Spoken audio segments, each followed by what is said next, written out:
이 친구들이 또 이렇게 뭐 그 기관들 찾아 전전할 수밖에 없거든요. 일손 부족에 허덕이는 업체에서 주로 일하는 외국인 노동자는 해마다 늘어나고 있습니다. 정부가 산업 현장에 구인난을 덜기 위해 매년 외국 인력 도입을 역대 최대 규모로 늘리겠다고 발표했지만 정작 이들의 권익을 위한 서비스는 뒷걸음질 치고 있습니다. MBC 뉴스 변예주입니다.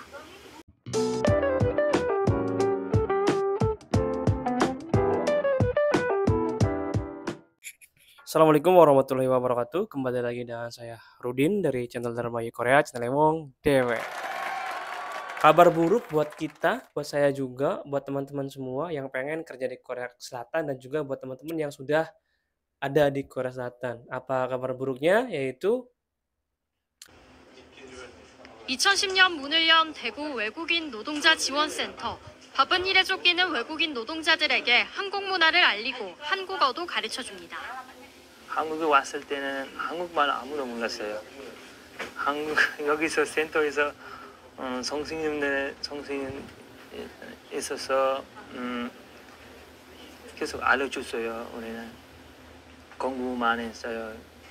kabar buruknya adalah pada tanggal 7 September yang lalu, pemerintah Korea Selatan akan menghentikan anggaran untuk shelter pusat bantuan tenaga kerja asing di Korea. Dengan tidak adanya anggaran biaya ini, maka akan besar kemungkinan di tahun depan shelter akan ditutup. Sangat disayangkan sekali ya teman-teman ya.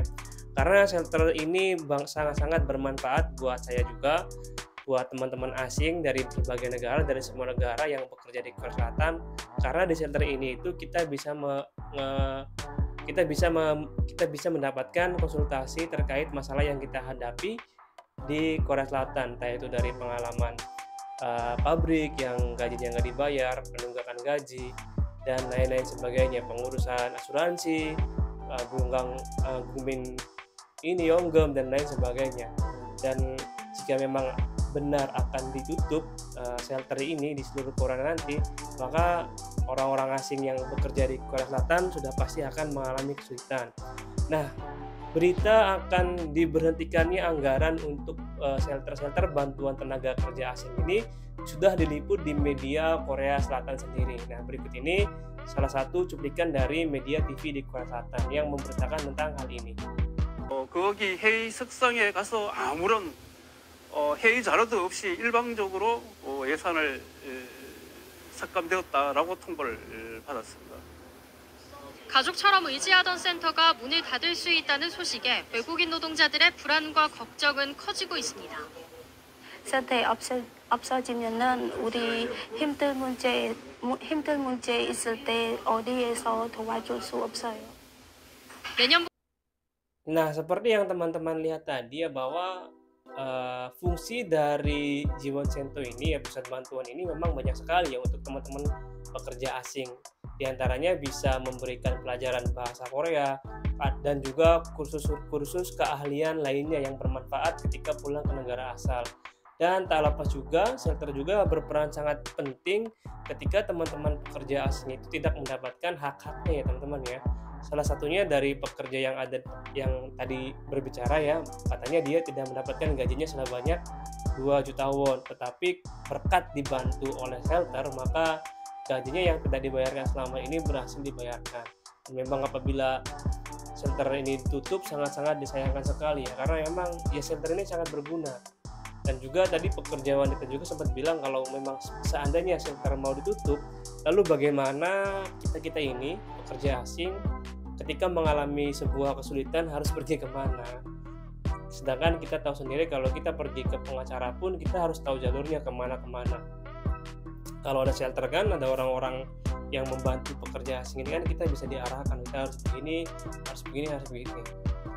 Sangat disayangkan sekali ya, kenapa saya juga nggak tahu alasannya kenapa tiba-tiba pemerintah Korea Selatan itu akan memberhentikan anggaran untuk shelter pusat bantuan tenaga kerja asing. Ini belum pernah terjadi ya, selama ini belum pernah terjadi sebelumnya ya. Baru di tahun ini, tepatnya setelah pergantian presiden dari Moon Jae-in Tae Tong-yong ke Yoon Tae Tong-yong ya. lalu tiba-tiba ada berita yang sangat mengejutkan seperti ini. Kemarin-kemarin itu kan udah banyak berita bagus ya dari Korea yang semakin memperbanyak kuota untuk pekerja asing, lalu tiba-tiba ada berita yang kurang mengenakan ya bagi kita semua tentang akan ditutupnya shelter pusat bantuan asing. Nah, buat teman-teman yang udah di Korea Selatan itu bisa membantu dengan mengisi petisi ketidaksetujuan akan ditutupnya shelter-shelter pusat bantuan asing ya teman-teman ya. Kalau untuk teman-teman yang di Indonesia memang nggak bisa, tapi untuk khusus yang di Korea, saya sendiri sudah ngisi ya teman-teman ya. Nah, saya kira sekian dulu video yang saya berikan. Semoga video ini bisa bermanfaat dan ayo kita bareng-bareng berdoa supaya shelter ini tidak jadi ditutup ya, karena berguna sekali buat pekerja asing baik itu Indonesia dan juga negara lainnya. Terima kasih sudah menonton video Dermayu Korea sampai habis. Sampai ketemu di video Dermayu Korea berikutnya. Assalamualaikum.